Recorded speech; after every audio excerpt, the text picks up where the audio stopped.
श्यामा जी मथुरा से। महाराज श्री के श्री चरणों में कोटि कोटि प्रणाम। देह शांत होने के बाद 12-13 दिन का जो धर्म कांड क्रियाकर्म जो क्रिया धर्म है जो गृहस्थ में होता है, यदि वो सब ना किया जाए और 15 दिन का अखंड नाम जप कीर्तन करवाया जाए तो क्या ये उचित है? सबसे ज्यादा जोर की बात है ये। हाँ, 2-4 लड्डू खोए के मिला के देने से जीवात्मा को तृप्ति नहीं हो जाती। जिस समय उसके निमित्त से अगर 12-13 दिन नाम कीर्तन कर लो तो कहीं भी हो जाए उसका परम मंगल होगा। नाम सबसे बड़ी यज्ञ है। यज्ञों में सर्वश्रेष्ठ यज्ञ जप यज्ञ मैं हूं, भगवान गीता में कहते हैं। और जप भगवत मंत्र का, भगवान नाम का जितना भी सूक्ष्म हो उतना अधिक होता है। कीर्तन जितना उच्च स्वर से हो उतना अधिक महत्व होता है। कीर्तन में साक्षात प्रभु पधारते हैं। 12-13 दिन किसी के नाम के प्रति कीर्तन किया जाए, निश्चित उसका कल्याण। इसमें ये बहुत अच्छा लगा। यदि ऐसा हो, वो कोई भक्त ही कर सकता है। जैसे ब्याह हुआ पुत्री का तो भाई जी ने अखंड कीर्तन रखा और बारात के साथ अखंड कीर्तन चला, पंगत हुई, अखंड कीर्तन पूरा, मतलब नाम कीर्तन, कोई भी बीच में गाना बजाना नहीं, कोई बैंड बाजन, नाम कीर्तन, मृदंग मंजीरा, ये तो भक्तों के द्वारा ही होता है। सबसे बड़ा महामहिमा में प्रभु का नाम है। वो नाम की जय घोष हो रही, नाम की गूंज हो रही, उस जीव का परम मंगल होगा, इसमें कोई संशय नहीं। पर महाराज जी, किसी महापुरुष ने कहा कि श्री राम ने भी जब मानव अवतार लिया तो उन्होंने भी अपने पिता का पिंडदान किया। हाँ, लेकिन एक इसमें ध्यान देने योग्य बात है, भगवान जब अवतार लेते हैं तो जिस समय जैसा वेश होता है ठीक वैसी ही लीला करते हैं। मर्यादा पुरुषोत्तम भगवान जब अवतार लिए तो उन्होंने अपने चरणारविंद की भक्ति का भाव करके कभी जय श्री राम जय सुना? वो बात हनुमान जी से पूछो, समझ रहे हो ना? भगवान अवतार लेते हैं तो धर्म की स्थापना करते हैं, और जब भक्त अवतार लेते हैं तो भगवान की भक्ति की स्थापना करते हैं। ये भगवान की भक्ति की स्थापना की बात है। भगवत धर्म के महारस का अनुभव कराने के लिए भगवान का कृपा रूप ही संत जन होते हैं। वही भगवान जब एक वैरागी के रूप में अवतरित होते हैं, भगवान ऋषभ देव जी के रूप में वैराग्य धारण करते हैं, तो आप देखो उनका राज और उनका वैराग्य। वही श्री राम जी जब वनवास का स्वरूप धारण करते हैं, तब आप उसमें देखो बहुत प्रार्थना कर रहे हैं सुग्रीव जी, एक बार किष्किंधा में प्रवेश कर, उनका नहीं, आज्ञा है 14 वर्ष तक वनवास नहीं गए। आप देखिए, तो प्रभु वही लीला करते हैं जो वेश काछते हैं, वैसी बिल्कुल ठीक वैसी ही लीला करते हैं। तो इसलिए भक्त को भगवान ने कहा मोते अधिक संत कर लेखा, क्योंकि भगवान तो और धर्मों की स्थापना भी करते हैं, लेकिन भक्त केवल भागवत धर्म की स्थापना करते हैं। जो भगवान ने इशारा किया सर्वधर्मान परित्यज्य मामेकम शरणम ब्रज, इसकी पूर्ति, इसकी स्थापना भक्तों से होती है। भगवान तो सूत्र बोल दिए, लेकिन भक्त उसकी स्थापना करता है। और भगवान स्थापना करते हैं दुष्टों का विनाश करके धर्म की, और भक्त स्थापना करते हैं दुष्टता का विनाश करके भागवत धर्म की। दुष्टों का विनाश भक्तों के द्वारा नहीं होता, भक्तों के द्वारा दुष्टता का विनाश होता है। इसलिए भगवान ही वर्णन करते हैं, सातों सम मुहि में जग देखा, मोते अधिक संत कर लेखा। हाँ, तो भगवान नाम की प्रतिष्ठा उनके दास के द्वारा होगी। कभी सुना है भगवान को अपना नाम कीर्तन करते हुए? लेकिन कभी हनुमान जी के हृदय में देखा झांक के? रोम रोम राम रंग में रंगा हुआ है। कोई देखा चेष्टा? केवल राम नाम कीर्तन में, राम नाम चिंतन में, राम रूप में डूबे हुए। हमें अगर भक्ति की बात करनी है तो हमें श्री हनुमान जी के चरणों की तरफ देखना होगा, क्योंकि भक्ति की स्थापना करते हैं। अगर धर्म की बात करनी है तो भगवान श्री राम की तरफ देखो, क्या धर्म है किसका, वो स्वयं आचरण। भाई के प्रति भाई का क्या धर्म, एक पुत्र का क्या धर्म, वो एक राजा का क्या धर्म, एक प्रजा का क्या धर्म, पूरा का पूरा प्रभु ऐसे आचरण करके दिखा रहे। समझ रहे ना? रामवीर जी, महाराज श्री के श्री चरणों में कोटि कोटि दंडवत प्रणाम। महाराज श्री से प्रार्थना है कि मुझे ओम नमो शिवाय का जप करता हूँ। अब 1 साल से YouTube के माध्यम से आपसे जुड़ा हूँ। मेरा मार्गदर्शन करें कि मैं राधा नाम जप करूँ या शिव जी का ही नाम जप करूँ। मेरी यह दुविधा दूर करें। दुविधा नहीं है, यदि अंदर से शिव प्रेरणा हो रही कि आप राधा नाम जप करो तो शिव भक्ति का फल है श्री प्रिया प्रीतम के चरणों का प्रेम होना। नरसिंह मेहता जी भगवान शिव के चरणों के पूर्ण आश्रित हो गए तो साथ ही लेके गए, साक्षात रास बिहारी ठाकुर के रास में प्रवेश दे दिया, सीधे रास में। तो ये जब प्रसन्न होते हैं, मानो पंचाक्षरी मंत्र जब फलीभूत हुआ तो आपको राधा नाम महिमा सुनने को मिली और राधा नाम में प्रियता बढ़ रही है। अब दुविधा की बात नहीं, ये शिव कृपा की बात है। आपके ऊपर महादेव प्रसन्न हो रहे हैं और राधा नाम में आपको अग्रसर कर रहे हैं, तो आप विश्वास करके वो राधा नाम की तरफ बढ़े। उनकी कृपा का स्वरूप यही है, जिस पर वो प्रसन्न होते हैं तो अपने हृदय का प्रेम दे देते। ठाकुर के हृदय का प्रेम है श्यामा श्याम, महादेव ठाकुर के हृदय का प्रेम है श्यामा श्याम। ऋतु सखी दिल्ली से, सतगुरुदेव भगवान के श्री चरणों में प्रणाम। गुरुदेव, मुझे पता नहीं था कि एकादशी व्रत का उद्यापन करते हैं। दीक्षा से पूर्व मैं श्री जगन्नाथ धाम गई थी, तब एकादशी का दिन था। वहां मैंने महाप्रसाद पाया था और उसके बाद कभी व्रत नहीं रखा। इस बात को 4 माह हो गए हैं। हाँ, कोई बात नहीं है इसमें, ये कोई है नहीं, ऐसा नहीं कि उद्यापन नहीं कर, सब उद्यापन हो जाता है जब हम सच्चे शरणागत बन जाते हैं, प्रभु की शरण में हो जाते हैं। यही सब व्रतों का फल, सब नियमों का फल है। हमारे वृंदावन के रस में डूबे हुए रसिकों ने एकमात्र लाडली लाल के चरणों के अनुराग की उपासना को स्वीकार किया है। इसलिए व्रत, नियम, संयम सबकी पूर्णता लाडली लाल के चरणों में। सतत 8 पहर उनकी सेवा, उनके नाम रूप लीला का चिंतन करते रहना। जो रूखा सूखा है उनको भोग लगा के उनका उच्छिष्ट पाना, ऐसी भावना से यहाँ के रसिक जन चलते। कोई देखो खास बात नहीं, उद्यापन से क्या खास बात नहीं। हम कोई फल का अनुष्ठान, एक होता संकल्पित अनुष्ठान, उसमें करने का विधान भी बनता है। जैसे अम्बरीश जी ने संकल्पित लिया कि ऐसा करना है। अगर हम नियम पूरा नहीं करते तो फिर संकल्प टूटता है। वो संकल्पित अनुष्ठान, और हमारा पूरा का पूरा संकल्प है कि हमारी एक एक श्वास प्रिया प्रीतम के चरणों में समर्पित हो। वो हम चाहे भूखे हैं तो, खाए हैं तो, हम पवित्र हैं तो, अपवित्र हैं तो, हम यौवन हैं तो, वृद्ध हैं तो, बालक हैं तो, उत्तम कुल के हैं तो, अधम कुल के हैं तो, पढ़े लिखे हैं तो, नहीं पढ़े लिखे तो, कैसी भी परिस्थिति में हमारी एक एक श्वास प्रिया प्रीतम के नाम है। और इससे बढ़कर कोई स्थिति नहीं, इससे बढ़कर कोई उपासना नहीं, हमें यहीं पहुंचना है। सब फलों का फल यही है। आगे ये कह रही है, मुझसे एक गलती, एक अपराध बन गया है। शरीर अशुद्ध अवस्था में था, मुझे याद नहीं रहा और मैंने गुरु मंत्र का जप कर लिया। गुरुदेव मुझे क्षमा करें। ये भी कोई खास बात नहीं है, ध्यान देने का विषय है। जब हमें स्मृति ही नहीं है तो हमें तो साधना का फल मिल रहा है। ध्यान देने की बात है, अंदर की बात है, सर्वज्ञ प्रभु जानते हैं। यदि हमारी मंत्राकार वृत्ति डूब रही, हमें पता नहीं, फिर शौचालय में एकदम ध्यान आया कि हमारा शरीर, तो उसी समय से बंद कर दिया, नाम चलाने लगे, लेकिन उसका कोई अपराध नहीं लगेगा। क्योंकि सही माने में साधना का फल यही है कि हमें बाह्य शुद्धि न रह जाए कि शरीर क्या कर रहा है, प्रिया प्रीतम के प्रेम में डूब जाए। अगर एक क्षण के लिए ऐसी स्थिति आई है और आपको होश नहीं है, वो कोई अपराध नहीं है। मनाओ कि ऐसी स्थिति बनी रहे कि होश ही ना आवे, इस मलमूत्र के भांड का होश ही ना आवे, केवल प्रिया। ये सब वहां तक पहुंचने के लिए है। वहां जब पहुंचे तो फिर इसका कोई महत्व नहीं रहता, कोई सच्ची बात, कोई महत्व नहीं रहता। ये तो केवल वहां तक पहुंचने के लिए है, क्योंकि शरीर के प्रति हमारा जो राग है, इसलिए पवित्रता का विधान। नहीं तो हम सदैव पवित्र ही रहते हैं। चेतन अमल सहज शुक्र, हमारा स्वरूप पवित्र ही है। कभी ऐसा हो तो उसमें खेद न करें कि हमसे अपराध। जहां तक हम चेतना है वहां तक निर्वाह करें। जब चेतना रहित हो गए तो उसका फिर कोई विषय नहीं।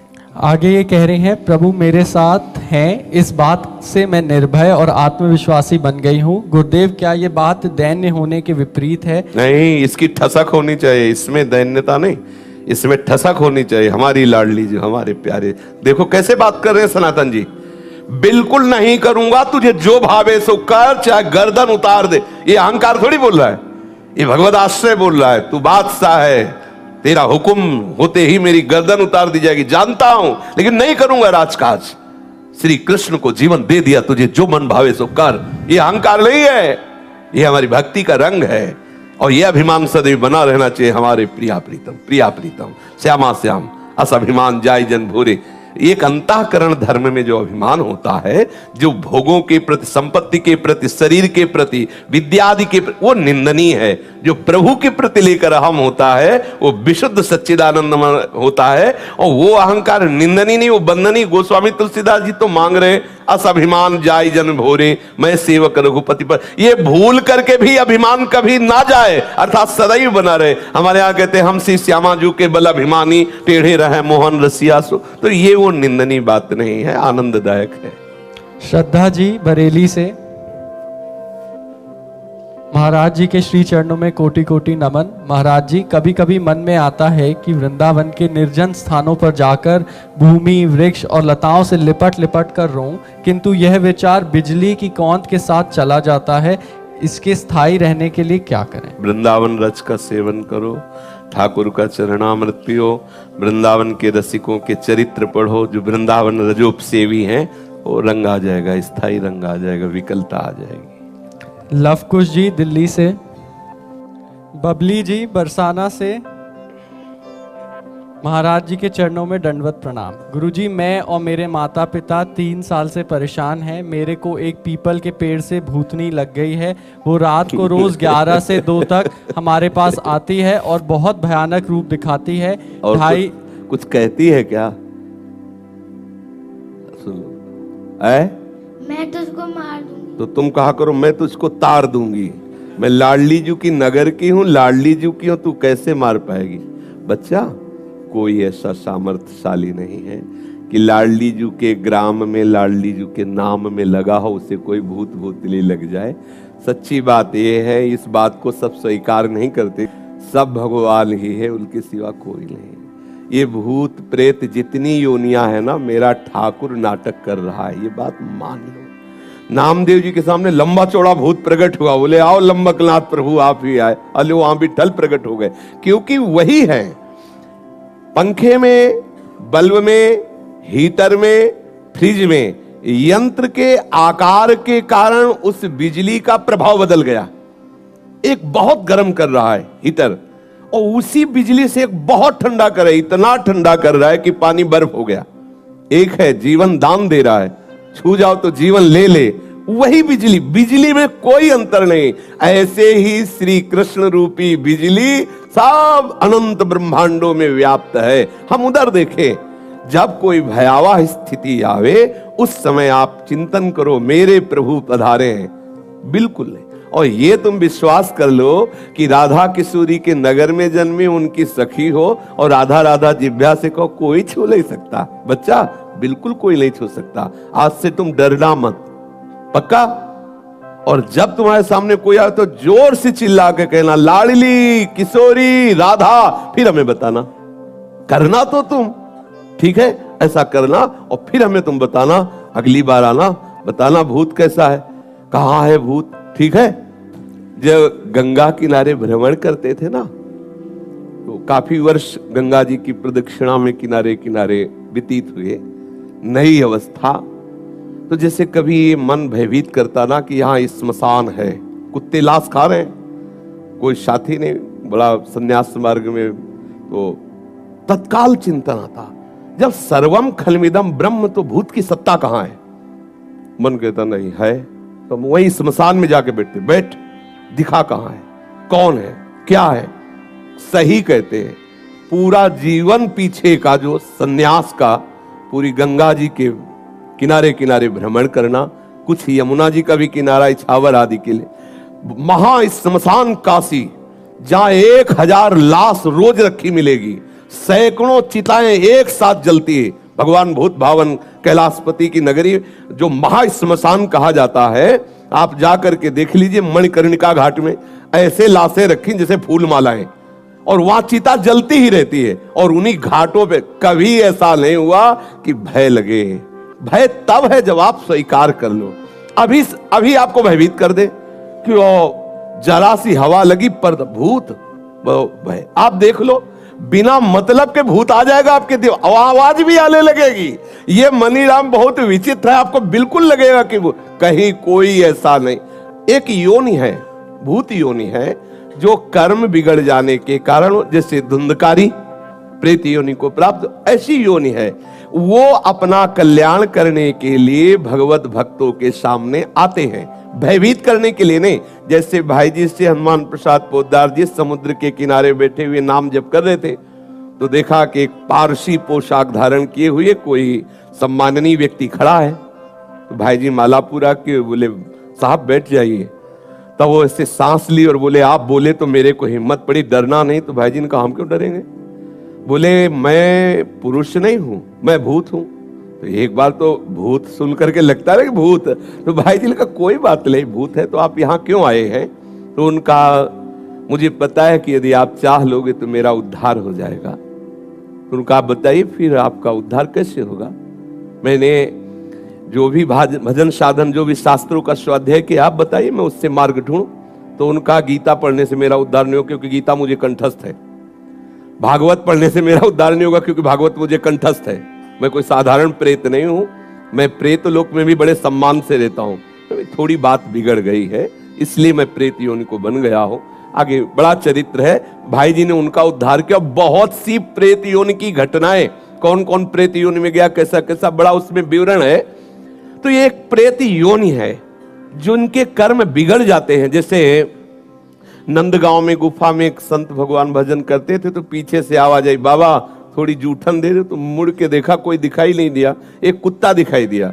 फिर आवाज आई, बाबा सुना ना है, थोड़ा जूठन दे दो। फिर मुड़े, बोले कौन हो? तो बोले ये जो कुत्ता दिखाई दे रहा मैं कुत्ता नहीं हूं, मैं प्रेत हूं। और तुम प्रेत हो, कैसे आए?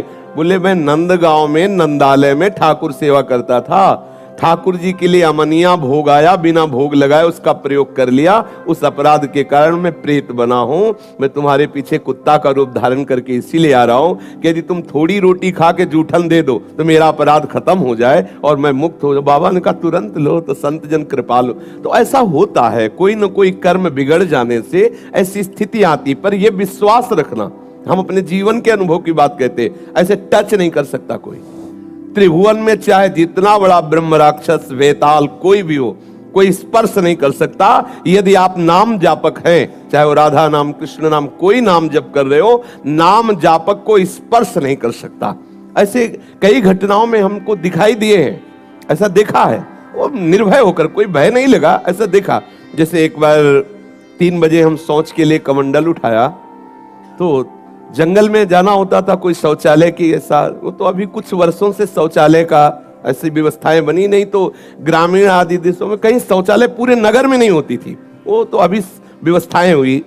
तो कमंडल लेकर शौच के लिए निकले तो देखा कि गांव के बाहर एक नववधू लोटा लिए शौच के लिए जा रहे। तो हम खड़े हो गए कि ये जिस दिशा को जाए उससे विपरीत दिशा में हम, वो खड़ी हो गई। फिर विचार किया कि हमें लगता है ये यहीं शौच में बैठना चाहती, तो हमने रफ्तार बढ़ाई। जब रफ्तार बढ़ाई तो देखा कुछ दूर आगे जा रहे, तो लगा कि ये तो पीछे खड़ी थी, आगे। हमारा ये था कि हम कभी डरने वाली स्थिति में अपने को नहीं खड़ा करते। हमारे मन में आया नहीं नहीं ये मेरा भ्रम है, वो हमसे आगे निकल गई होगी। जब वो आगे गई तो हम पीछे मुड़े तो देखा हमारे दूसरे रास्ते में खड़ी। अब हमें पक्का विश्वास हो गया कि ये कोई स्त्री नहीं है, कोई पतित आत्मा है जो इस रूप में है। तो जोर से भगवान नाम उच्चारण खत्म किया, ना कोई भय और ना वो हमें दोबारा दिखाई दी।